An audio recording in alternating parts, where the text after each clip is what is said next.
Hello everyone, आज चाहिँ मेरो गुड मर्निङ भइसकेको छ। म उठिसकेको छु। हजुरहरू सबैजनालाई गुड मर्निङ छ। आज चाहिँ म कहाँ छु भन्ने कुरो फेरि होइन, एक मिनट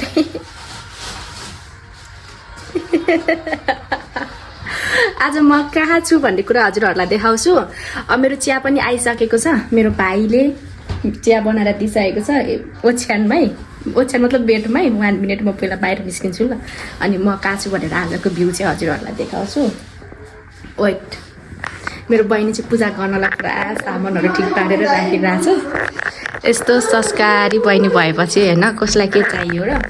ल ओ आएर कस्तो राम्रो घाम लागिरहेछ होइन। यस्तो यस्तो बिहान बिहान यस्तो चिया खानु पाउँदा त माइ गड। ल हेर्नु होला आजको भ्यू।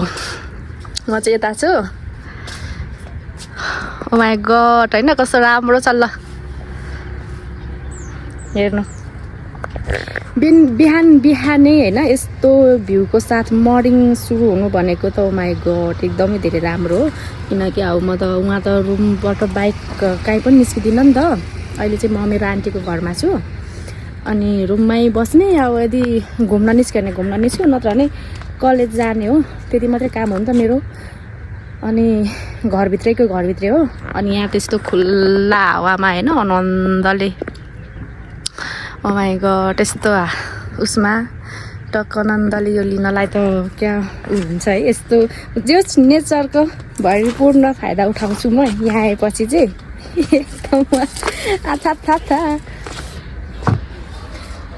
मेरो ऐना अनुहार देखिरहेको छ यहाँनिर।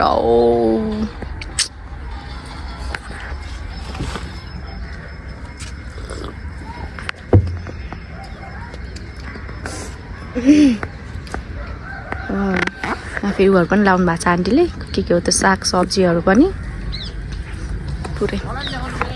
हजुर त्यहाँ अङ्कललाई पनि देखाउनु रे, देखाउनु भन्दै हुनुहुन्छ।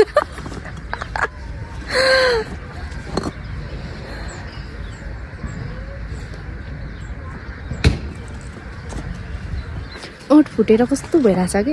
यो को हुनुहुन्छ मुखै नधुइकन चिया खाने चाहिँ? म मात्रै होला होइन, मुखै नधुइ उठ्ने बित्तिकै मुखै नधुइकन चिया बजाइयो। हजुर खोइ मलाई त थाहा भएन। भित्र बहिनीहरू छ, सोध्नु न। जीवन बाहिर आऊ त, बोलाइराख्नु भएको छ बाहिर।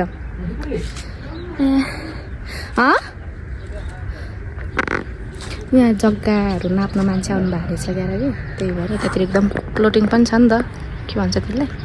ल बब्बाल ठाउँ छ। हजुरहरू नि आउनु पऱ्यो नि आउनु होला। यहाँ तलतिर के भन्छ ऊ पनि छ, दुध फार्म के भन्छ त्यसलाई, फार्म के भन्छ आई डोन्ट नो।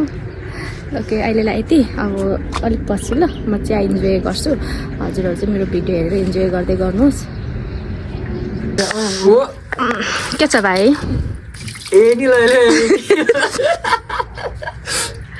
सन्चै छौ? म एकदम बिसन्चै छु दिदी। अनि के छ त? अनि भाडा माझ्दा कस्तो फिल भइरहेछ त? भाडामा त कस्तो फिल भइरहेछ? लाइभ त होइन नि? होइन लाइभ होइन। भन त भाडा माझ्दा कस्तो फिल भइरहेछ? रमाइलो फिल भइरहेछ नि, कस्तो फिल हुने दिदी? अनि दिदी पाहुना आउँदा ठिक कि नआउँदा ठिक? दिदी पाहुना आउँदा ठिक कि नआउँदा ठिक? अनि दिदी पनि कहाँ पाहुना हो त नि? आफ्नै दिदी पनि पाहुना हुन्छ त। आफ्नै दिदी चाहिँ फेरि यता रक पारामा बसिरहेको छ यसरी होइन। भाइहरूलाई यसरी भाडा बाजु लगाएर को हुनुहुन्छ यस्तो दिदीहरू। यहाँ फेरि यता बहिनी, अर्को बहिनी यहाँ काम मराउँदैछ। यसले के भनेको भयो? अलिक मजाले माझ अरे यहाँ टिपेर खेल्छु ल। उसलाई नै सिकाउँछ भाँडो। ठिक छ अझ। अनि यहाँ तिमी चाहिँ तिमी यहाँ आऊ न।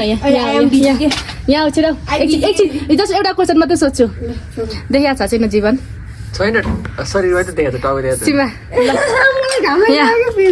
यता आएर छिटो दाइलाई भाडा माझ्नु लगाएर कस्तो फिल भइरहेछ? एकदम राम्रो। कहिले त मन पनि बहुत भयो के कहिले रे? कहिले बोलेछ भा? हो नि हेरो नि के यहाँ भाडामा चाहिँ सबै जीवनको काम हो। घेप्ने मेरो भाइलाई यस्तो छ हेर्ने ल तिमी चाहिँ राम्रोसँग भाडा बाज ल कहाँ मूल्य हो त्यो त टाइम पास गरे भने ठिक हो यस्तो भाइहरू भएपछि दिदीले एकदमै धेरै सुख पाउँछ होइन ठिक छ भाँचेको खेर पकाउँछ है मलाई भोक लागिसक्यो न छोप न भो अब क्यामेरा छोपिदिए यस्तो गर्ने मान्छेलाई के गरौँ ल नजिक